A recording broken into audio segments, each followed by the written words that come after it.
Hello everyone, welcome back to my channel. আজকের ভিডিওটা একদম অন্যরকম একটা ভিডিও। আজকে আমি বাসন্তী পুজোর ভোগ প্রসাদটা তোমাদের সাথে শেয়ার করব। তোমরা সবাই জানো যে বাসন্তী পুজো চলছে, ঠিক আছে? হয়তো ভিডিওটা একটু লেট করে তোমাদের সাথে শেয়ার করলাম। তো আমার বাবার একজন অফিস স্টাফের বাড়িতে প্রতি বছর বাসন্তী পুজো হয়ে থাকে, তো ওনারা আমাদের জন্য প্রসাদ একদম প্যাক করে পাঠিয়ে দেয়।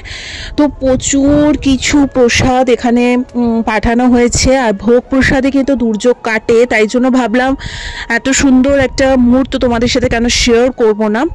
তো সবাই আশা করি তোমরা ভালো আছো। আর কারা কারা বাসন্তী পুজোয় মানে ভোগ প্রসাদ পেয়েছো অবশ্যই জানিও। অনেকেই আবার ঠাকুরও দেখতে গেছে বাসন্তী পুজো, অনেক প্যান্ডেলও হয়েছে অনেক জায়গাতে।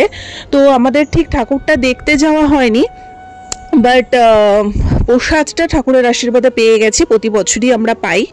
তো প্রচুর কিছু এখানে ছিল, যেমন কি বলবো, পনির, তারপর এঁচোড়, আলুর দম, ধোকার ডালনা, পায়েস ছিল, চাটনি ছিল, দেন ওটাকে কি বলে, পোলাও, মিষ্টি পোলাও ছিল, খিচুড়ি ছিল, ভাজা ছিল, তারপরে বেগুনি ছিল, এই সব হয়তো আরও অনেক কিছু ছিল, আমি হয়তো বলতে মিসও করে গেছি। সুজি ছিল, ঠিক আছে, লুচি ছিল, অনেক কিছু ছিল আইটেমে।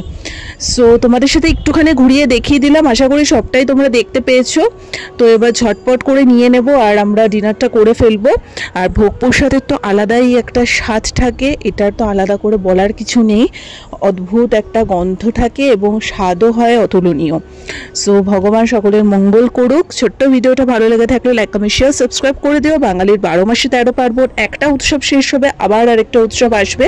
এভাবেই আমরা আনন্দে সব দেবদেবীদের নিয়ে ভগবানের পুজো করতে করতেই কাটিয়ে দিই, খুব আনন্দের সাথে। সো চলো, আজকে ডিনারটা তো জমে গেল। জাস্ট এত সুন্দর ভোগ প্রসাদ বলে কথা। ভিডিওটা অনেকটা লেটেই তোমাদের সাথে পোস্ট করছি।